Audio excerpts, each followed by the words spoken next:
This video is part of a series about getting to know your SmartBoard GX series interactive display. In this video, we'll take a look at the front control panel.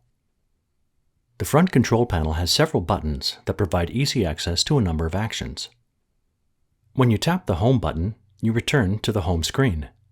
Use this button when you want to access other apps, settings, and controls. Tap the Back button to return to the previous screen.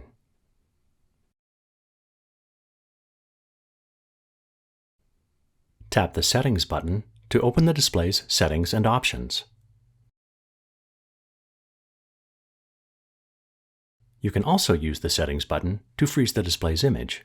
Press and hold the Settings button for 5 seconds. The image on the screen freezes, touch control is disabled, and you can work on a connected computer without showing its input on the display. To unfreeze, press and hold the Settings button for 5 seconds again.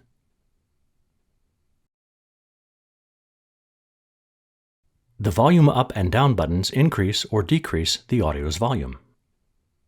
Enter or leave standby mode by pressing the power button. Subscribe to our YouTube channel for more tips and tricks, or visit smarttech.com. Thanks for watching.